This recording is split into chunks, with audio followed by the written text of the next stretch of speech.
Sandro Marcos gumapang at video ni Lisa Araneta Marcos sa di umano'y panunuhol ay lumabas na. Sa sobrang buwisit ng isang angkor ay bigla niyang binisto ang baho ng Malacanang. Congress ayaw magsipirmahan, biglang kambyo, mga generals, Timbog, Castro gumapang. So yun po mga banateros, mga kabiyaya, isang mabiyayang araw po sa ating lahat at welcome back to my YouTube channel, Jay Guevara TV. Nga po pala isa sa mga banateros brothers. Ang tindi na naman ang pag-uusapan natin. Narito po kayo sa isang payag na kung saan lahat ng mga kabulastugan ng ating gobyerno ay malalaman nyo dito sa ating video. Ang corny. Sorry. Ang corny, sorry. Grabe itong pag-uusapan natin, no? Halaka, Sandro Marcos, gumapang na. Huli sa leakage video ginawa ni Lisa Kumambyo na si PBBM Matamba. At eto, no? Matapos palabasing fellowship ang nangyari sa palasyo. Isang angkor may binulgar. At ito yung dito ako natatawa sa bidyong to, no? Na pagkatapos nilang imbitahan si PRRD or si dating Pangulong Rodrigo Roa Duterte sa Congress at sa Senado at matapos silang butatain at ipahiya nito at pagmukaing mga tanga ay parang umurong na po ang mga yagballs ng Congress. At ang malupit pa rito ay ayaw magsipirmahan ng mga congressman. Bakit ayaw niyong pumirma? Yan ang pag-uusapan natin ngayon mga banateros. At syempre, bago natin ito simulan, don't forget to like, share, comment, and subscribe sa ating YouTube channel. Pakipindot na lang din po yung bell button para lagi kayong updated sa ating mga video araw-araw. Wala lang, hyper lang ako. Bakit ba? Kahit may sakit ako, hyper ako. Inisipon ako, namamaga pa yung opera ko, hyper pa rin. Ako lang ata yung nagkakasakit na hindi mo halatang may sakit. Hindi, alam niyo, kapag nagkakasakit ako, pag pinakamalalang sakit ko, pag nakita mo na akong hindi ako tumatayo ng higaan, sobrang lala ng nararamdaman ko nun. Mas masakit pa sa broken hearted. Broken hearted eh.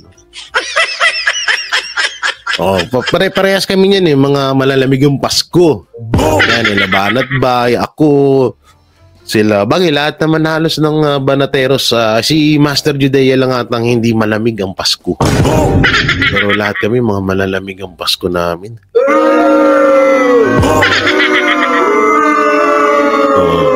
Wala ganun talaga buhay-buhay. Pagwapo na lang ulit. Ika nga nila, pag pagod ka na, bitawan mo.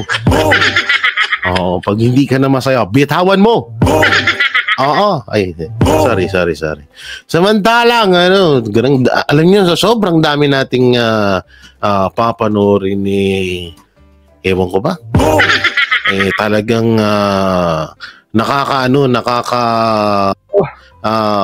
hindi mo alam kung ano yung uunahin mo. Samantalang unahin ho natin to, hindi pala bago pala natin yung pagsimula. Pag-usapan pala natin yung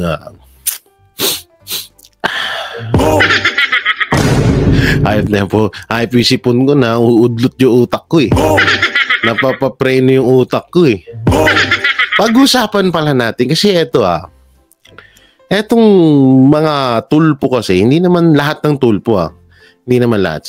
Sabihin na natin si Erwin lang.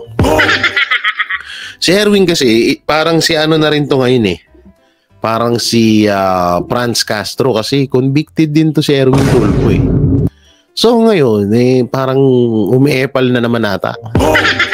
No, ata. Sa Capiz, pag nagsalita ka ng ata, iba meaning nun.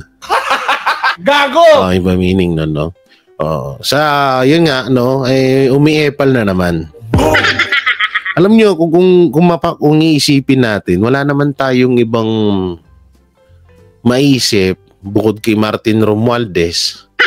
Wala man tayo ibang maisip na pangbato ng gobyerno sa darating na 2028 election.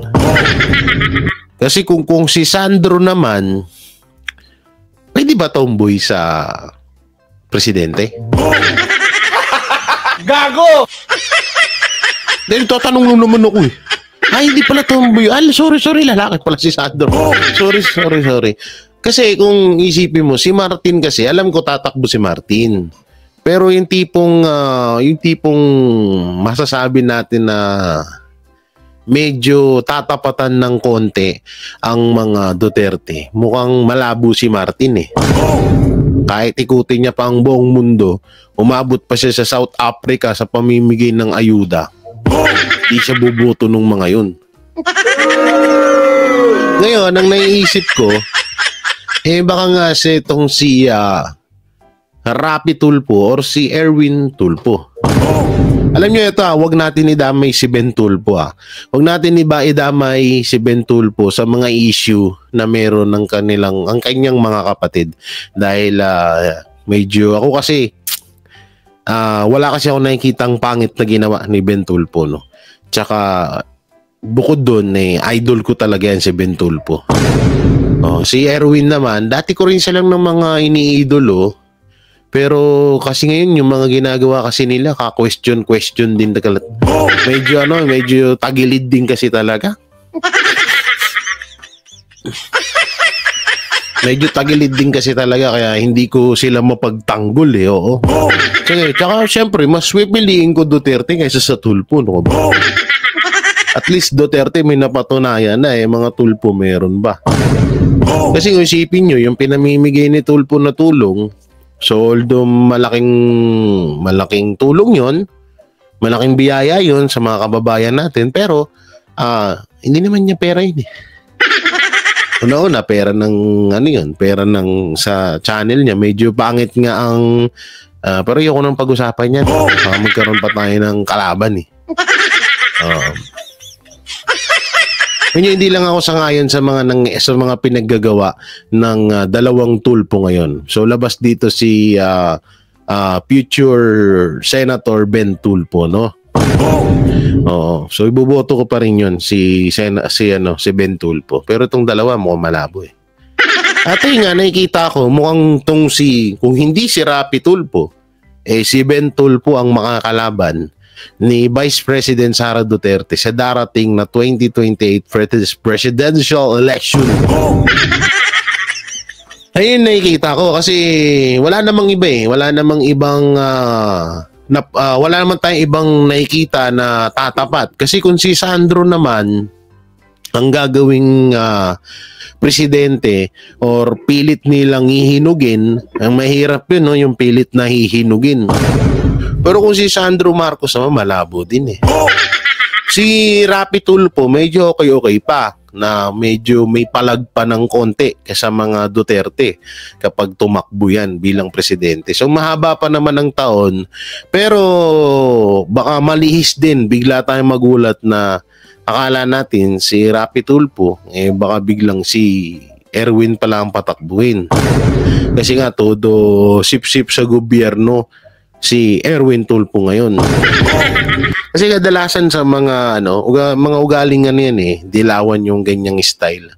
No, yung mga ganyan nakikita natin noon sa mga dilawan, sa mga yung iba diyan, yung mga balimbing ngayon na mga congressman.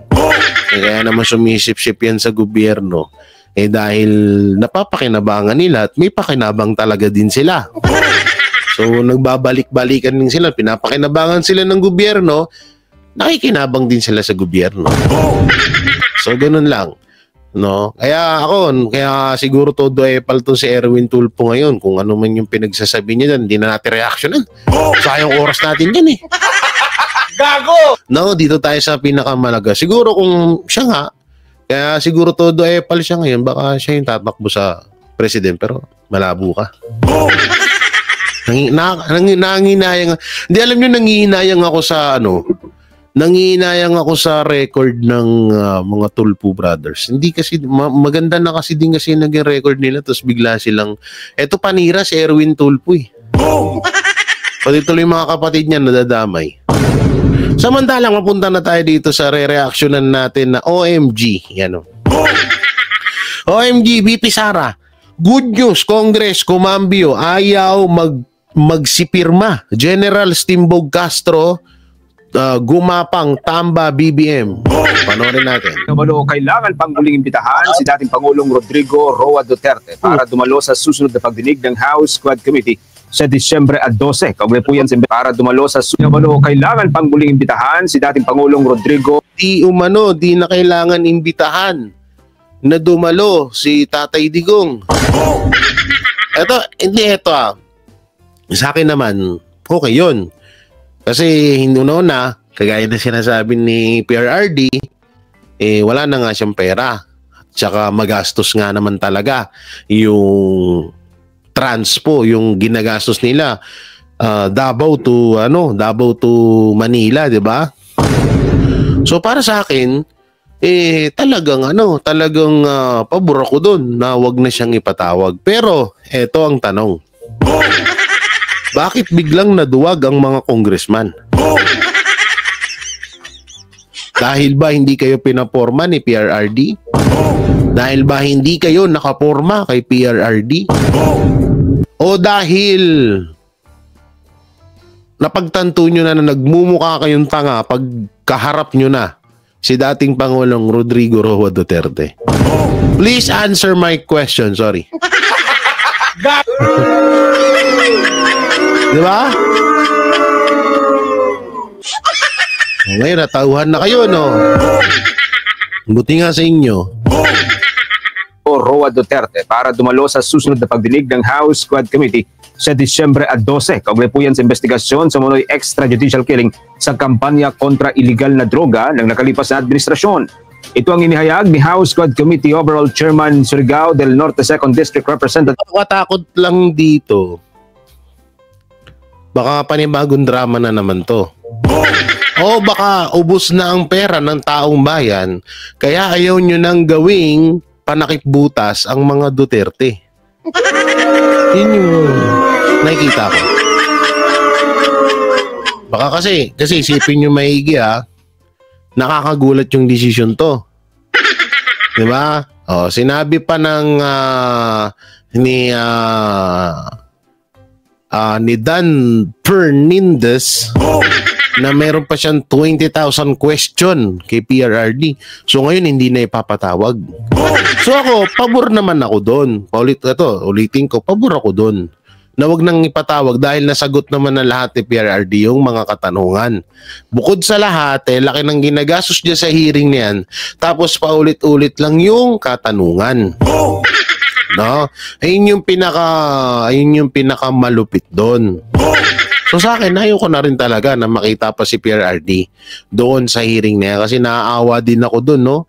Nakakaawa din ako kay Tatay Digong. Siyempre, may edad na yun. Tapos yung gastos pa, 'di ba? Buti sana kung yung pinagmamayabang ng mga congressman na babayaran nila yung transpo ni PRRD kung ang tanong hindi naman tatanggapin ni PRRD yun. Dahil alam naman ni PRRD yung gagastusin galing sa pera ng taong bayan. Ay hindi mahilig ang ayaw ng mga Duterte ng ganun. So sa akin, okay ako. Pero baka may panibagong strategy na naman na naisip ang mga government. Robert Ace Barbers, anya napiganan ng mega panel ang dating Pangulo sa 4 na impormasyon. Ibig sabihin, ang pagdalo ni dating Pangulong Duterte sa committee hearing noon pong Nobyembre 13 ay ang una at huli nitong pagdalo. Paliwanag pa ng mababatas na sa loob ng 13 oras na pagdinig ay narinig na ang mga nais nilang marinig kung saan ilan sa mga ito, anya, ay nauna lang ibinunyag o inamin ng dating Pangulo sa naging pagdinig niya noon sa Senado. Maalalang nauna nang dumalo ang dating Pangulo sa pagdinig ng Senate Blue Ribbon Committee noong Oktubre 28 kung saan nagbigay ng napakahabang testimonya. Si Doc Lorraine, no? Kita niyo ba si Doc Lorraine? Ayun, no, wait lang. Ayun, no, Doc Lorraine, no? Nagbigay ng nga napakahabang Baka Doc Lorraine Badoy yan. Ha, sana all, no? testimonya ang dating leader Umiiyak dun, wait lang Ba't may umiiyak dun sa gilid? noong Oktubre 28 kung saan nagbigay ng Ba't umiiyak si nanay? Ito ba yung mga kamag-anakan ng mga adik na namatay? O naiyak si nanay dahil nakita niya si PRRD? I don't know. Hindi, umiyak si nanay, naka-green ay, sabi niya, puta, naiyak ako, nasa harap ako ng kaput. Sa harap ako ng camera. Oo, malamang tututukan yan si PRRD. Yak ako para totoo yung drama ko. Si nanay. habang Umiyak si nanay. Kawawa naman. testimonya ang dating leader Kaya, ay. Sorry. ng bansa. Samantala sinabi rin ni Congressman Barbers na magpapatuloy pa ang House Quad Committee sa pagsasagawa ng mga pagdinig hanggang sa susunod na taon kaugnayan sa mga kaso ng extrajudicial killing sa ilalim ng Duterte Drug War. May pa pang mga development na niniwala naman ng Makabayan Black na magiging mas mabilis ang pag-usad ng impeachment complaint laban kay Vice President Sara Duterte kumpara sa impeachment proceeding laban kay dating Chief Justice Renato Corona. Ayon kay dating Bayan Muna Party List Representative Nery Colmenares, isang ground lamang ang nagsisilbing basehan sa inihaing complaint laban kay VP Sara. Ito ay ang betrayal of public trust. Sa ilalim ng isang ground, mayroon itong 3 kaso na So ngayon, may tuturing mo bang declare public trust yung mga kumag na yan? Anong karapatan nila dun? bibilangan ng pag-abuso umano ni Duterte sa kanyang discretionary power sa paggamit ng mahigit sa 600 million pesos na confidential fund, paglapastangan sa audit process sa pamagitan niya ng paglabas sa mga pekeng dokumento at ang hindi pagkilala sa oversight function ng Senado. So impeach daw si BP Sara sa pagpapalabas ng mga peking dokumento. So nauna, kung peking man yung dokumento na inilabas ng Office of the Vice President, so dapat 'di ba yung Congress ang unang kakasuhan nyo? 'Di ba? Ang unang questioning nyo. Mismong House of Representative ang ko-questioning nyo. Tsaka ito confidential. Na-explain ko na yan. Putang ina, ulit-ulit. Buisit. Sa complaint naman laban sa namayapang Chief Justice, mayroon itong 4 na ground at 8 kaso. Ang 4 na ground ay ang betrayal of public trust, culpable violation of the Constitution at ang graft and corruption. Ba't ano to?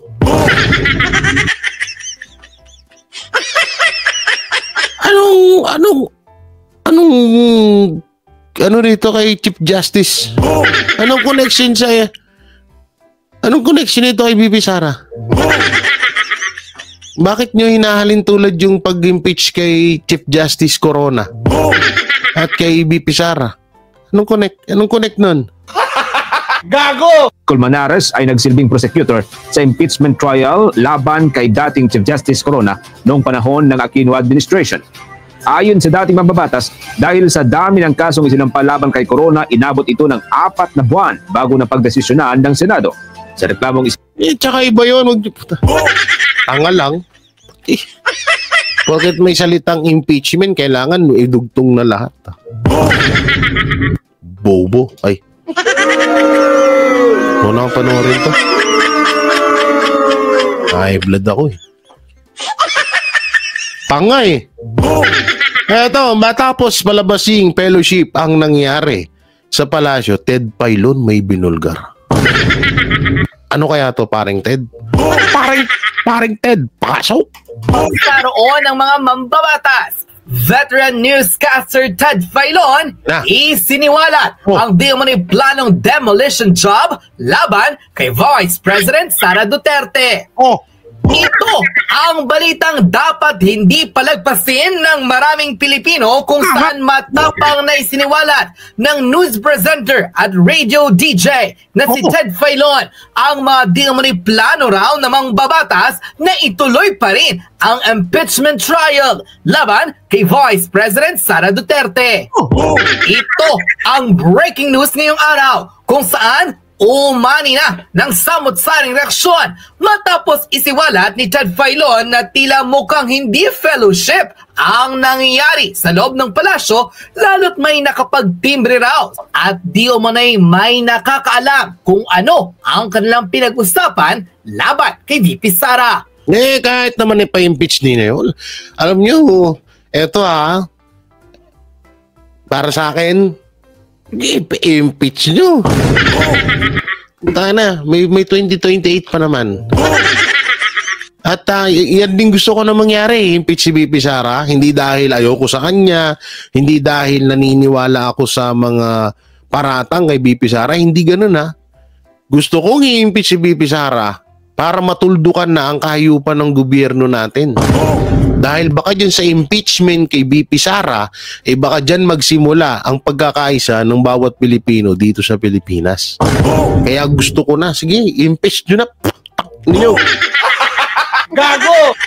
Gigigil ako sa inyo Ganda-ganda na umaga ko, high blood ako Ayon mismo sa veteran journalist, hindi raw fellowship ang nangyari sa loob ng palasyo kundi ang planong demolition job at pagpapatuloy ng impeachment trial laban kay Vice President Sara Duterte. Ayon sa veteran newscaster, ipipilit raw talaga ng mga mambabatas na magkaroon ng pagpapasya ang mga kapwa nila kongresista na maisumite sa Senado ang impeachment complaint laban sa Vice Presidente. Kahit imposible, tila ipipilit raw ito ng mga representative ng Kongreso dahil isa-isa silang masusukol at mabibisto sa kanilang mga kabalustugan na ginawa sa Kongreso. Ilang hearing raw kasi ang nangyari sa Committee on Good Government and Public Accountability at pinanindigan ng mga mambabatas na ito na impeachable ang mga di umano'y kinumit ni Vice President Sara Duterte o ng kanyang ahensya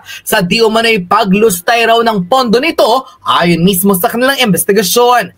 Ngunit nang lumabas ang unqualified report mula mismo sa Commission on Audit, mukhang magigipit ang mga mambabatas dahil pinatunayan mismo ng COA na walang mali sa ginawa ni VP Sara sa ahensyang kanyang kinabibilangan. Hindi, mas paniwalaan nyo ang House of Representatives. Mas paniwalaan nyo yun kaysa sa COA. Mas may alam ang House of Representatives ang mga congressman kaysa sa COA. Hindi, totoo. Huwag nyo nang paniwalaan ng COA. Paniwalaan nyo yung House of Representatives. Kasi ultimo nga, tingnan mo, di ba?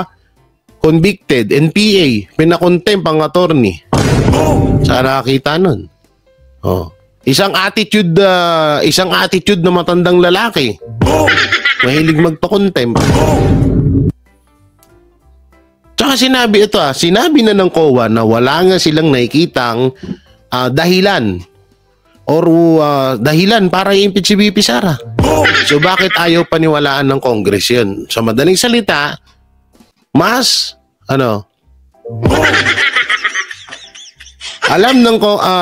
nakikita ng Congress, nakikita ng House of Representatives na di hamak na mas kapani-paniwala sila sa COA.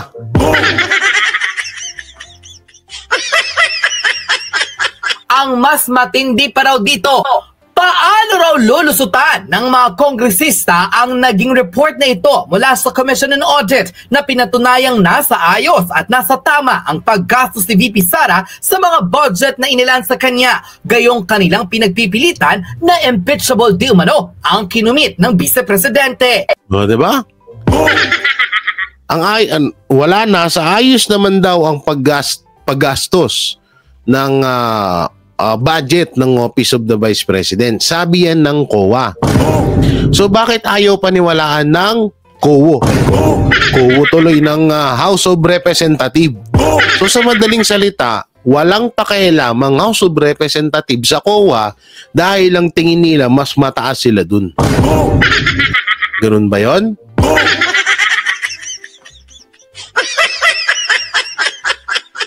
Sa bagay, kung makapanghusga nga kayo dyan yung korte nga, inilipat na sa House of Representatives. Nasa ano na, yung mga judge doon, yun na yung wala ng judge ngayon sa Pilipinas. Ang judge na ngayon yung mga congressman. Ang mas matindi pang araw dito, paano raw pasisinungalingan ng mga kongresistang ito ang report mula sa COA? Gayong bukod sila ang nag-imbestiga, di mo na pinaniniwalaan ang mga ebidensya laban kay VP Sara. Sila rin ang tatayong Committee on Justice sa nasabing pagpupulong ng Kongreso para mailusot sa Senado ang impeachment complaint laban sa ikalawang Pangulo. Halimbawa na nga lang raw dito ang Batangas representative na si Chinky Luistro. Si Boy Tago, si Girl Tago, si Delima 2.0. Isa sa mga nagpipilit na dapat makasuhan at mapanagot ang opisina ni VP Sara sa di umano'y mga paggasta nila na hindi raw naaayon batay raw sa kanilang investigasyon. Mukhang sila na nga lang rin daw ang gigisa sa kanilang mga sarili sa sarili nilang mga mantika. Ito to, yan naman na talaga ang mangyayari dyan. Tapos yung kanilang leader na si House of Representative Martin Romualdez, absuelto. Hindi alam nyo masisisi dyan kung sakaling magkabukuhan na. Hindi masisisi dyan si Martin.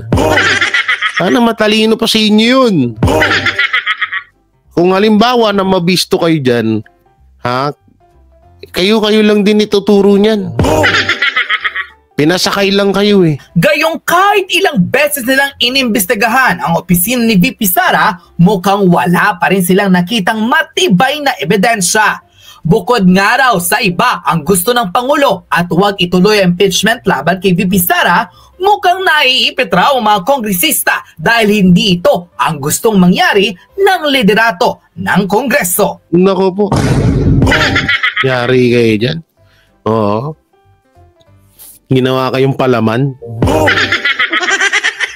Si Marcos yung kabilang tinapay. Si Romualdez yung kabilang tinapay. Yung palaman ay yung mga congressman. Tsaka congresswoman na against sa mga Duterte. Ngayon, di ba? Dinikit. Nasa gitna sila. Pipi sila dun sa nag-uumpugan na dalawang tinapay. Baka tanongin nyo, asan si Lisa dyan, Jay? Si Lisa yung amag. Ay, sorry. Gago! Sorry. Salbahin na naman ako eh. Diba yung tinapay, pag hindi mo kinain ng mga 3 days to 4 days, diba parang may tumutubo. Minsan kulay blue pa, minsan violet. Minsan kulay dilaw, ganon. Gago! Ayun si Lisa. Narito at panoorin ang buong balita kung saan nasukol ng TV news presenter at radio DJ si Ted Filon ang mga mambabatas na tila nagmadaling pumunta sa Malacanang para di umano'y pag-usapan ang demolition job laban kay VP Sara. Biglang nag-emergency meeting, no? Buti na lang hindi si Katid eh.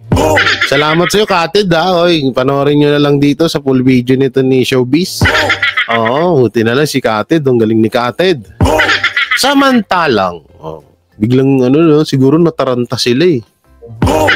Oy, meeting tayo, meeting. May mali dito, may mali. Ipit kami dito, ipit. Mukhang magigisa kami, ginawa nyo kaming tinapay, tinapay na may amag.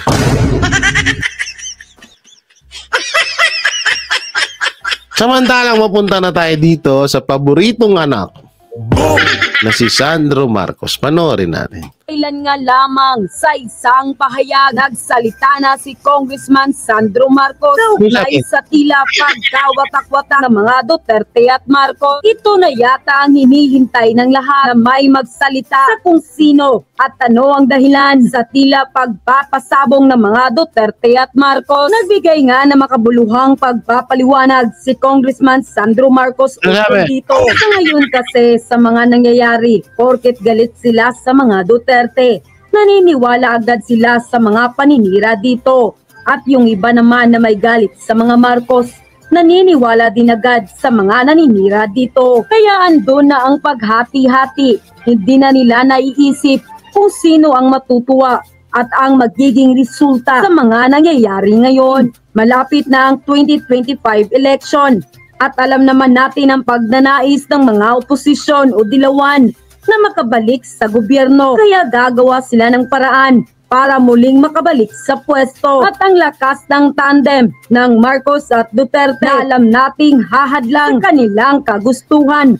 Kaya malabong makabalik ang mga dilawan. Kaya wala silang ibang gagawin di pag-awayin di umano ang dalawang malalakas na lider, Duterte at Marcos, at guluhin para humina ang depensa at muling makapasok ang oposisyon. Ito na, may narinig kasi ako eh. Hindi kaya. Sabi dito sa video, kaya yung dilawan daw pinagsasalpok ang Duterte at ang Marcos. Para daw mag-away-away at magkawatak-watak to. Alam nyo, kung halimbawa man, na totoo nga yun na parang sinusulsulan ng dilawan etong mga Marcos para awayin or tarantaduhin ng mga Duterte, baliw sila. Alam niyo kung bakit? Ba't nasabi kong baliw sila? Tangina, presidente ka eh. Tapos magpapauto ka? Ikaw ang presidente, magpapakontrol ka? Kung sakaling totoo man yun? Ha? Tanga ka. Ay, sorry.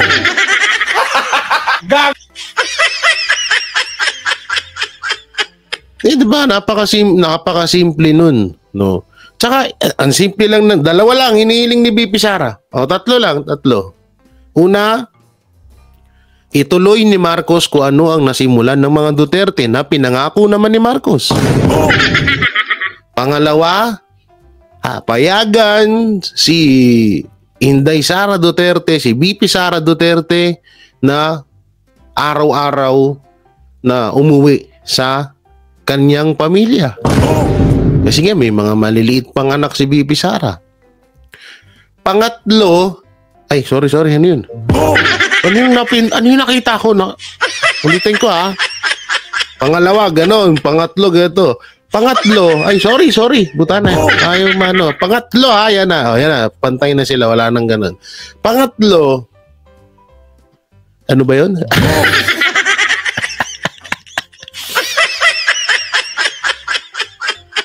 Pangatlo, ay tuparin ni Marcos yung kanyang kahilingan sa mga Pilipino. Napakasimple lang ng hininging kondisyon ni Vice President Sara Duterte. Bakit hindi maibigay ni Marcos Jr. yun? Kasi nga, simulat sa pool, una pa lang, planado na talaga siguro talaga to. Na kapag sa oras na nanalo sila, kakalabanin nila ang mga Duterte, kakalabanin nila si BP Sara, magnanakaw sila sa kaban ng bayan, akala nila kasi magiging kakuntsaba nila ang mga Duterte.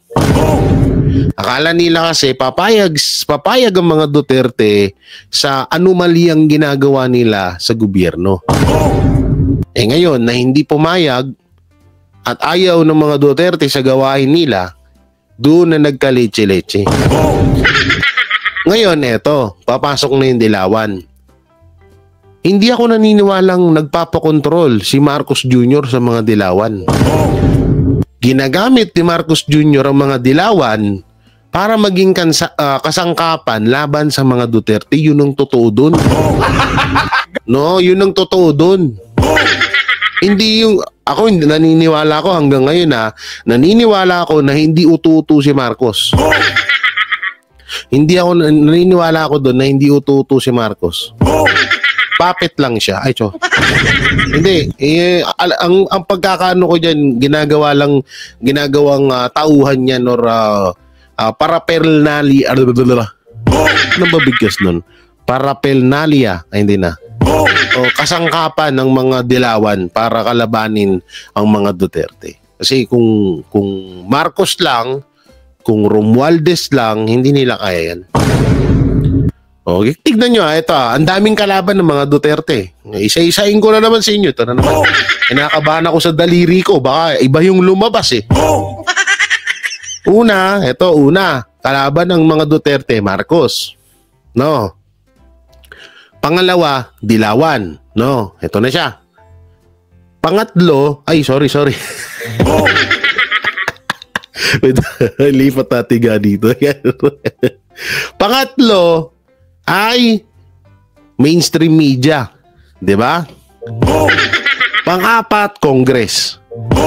Sa Senado, medyo 50-50 doon kasi kahit pa paano, nandun si Senator Bato de la Rosa, nandun si Senator Bongo, si Senator Robin. Kahit pa paano yung ibang mga senador doon, hindi masyadong nakikiisa sa layunin ng gobyernong pabagsakin si Vice President Sara Duterte. No? So, sa madaling salita, halos 4.5 ang kalaban ng mga Duterte sa gobyerno natin. Samantalang ang Duterte walang kakampi. Meron kakampi ang mga Duterte. Iglesia ni Cristo, KOJC, tayo.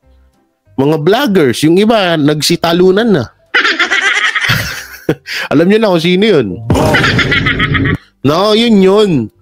Kaya ako naniniwala ako na hindi nagpapakontrol si Marcos sa mga Dilawan. Sa halip, baka si Marcos pa ang kumukontrol sa mga Dilawan. So tuloy natin. Desisyon sa gobyerno matapos lumabas ang balitang ito ay hindi naman nakapagtigil ang taong bayan sa mundo ng social media na magbigay ng kanilang mga komento at hinaing sa usaping ito. At ayon pa sa kanila, grabe na talaga ang nangyayari ngayon sa gobyerno. Tahimik lang kaming mga Pilipino nagmamasid sa mga... Alam nyo si Masando Marcos, hindi rin natin may tuturing na alam niya rin yung mga Ito lang hindi natin may tuturing na alam niya lahat yung plano ng magulang niya. Or kung may pinaplano man, no? Maaaring, syempre, anak yan, balibaliktarin mo man ang mundo, kakampihan at kakampihan niya yung magulang niya. Kagaya na sinasabi ko kay Senator Amy Marcos, di ba? Balibaliktarin mo mundo, kapatid mo pa rin yan. Kahit gaano kasama yan, kapatid mo pa rin yan. Katulad lang yan. Katulad ni Sandro Marcos. Kung si Sandro nga ay nasa gitnaan lang, kahit anong gawin natin, balibaliktarin nyo man ang mundo, ganun pa rin ang magiging tingin ng tao dyan. Anak ka pa rin at kakampihan mo magulang mo kahit alam mong nasa mali na to. Kaya kung ano man yung sinabi ni Sandro, sumali ka na lang ulit sa The Boys. Ay, Gago! Ano pala yun, no? Si Charis Pimpenko pala yun.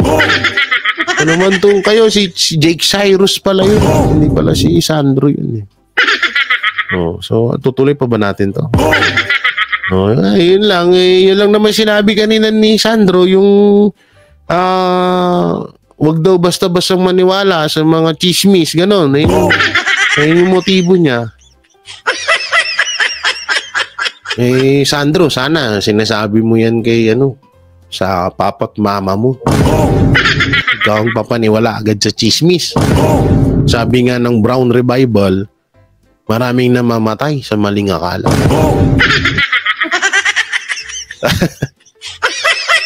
So yung mga manateros, mga kabiyaya, nung may kukomento nyo sa mga napanood nyo at na-reactionan natin video for today's video. For today's vlog. Wow.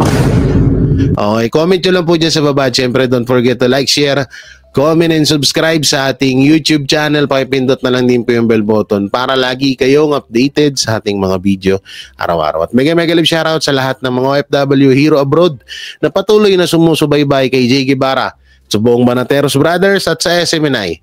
At yun sa mga mahal nating senior citizen at sa lahat ng sumusuporta sa amin ng Banateros and SMNI. Maraming salamat. Don't forget to like, share, comment, and subscribe sa ating YouTube channel. Pakidamay na rin po ang join button at super thanks. Napakalaking tulong po niyang ginagawa nyo para sa aming mga YouTube channel. Maraming salamat. Ingat kayo palaging. God bless and peace and bye-bye.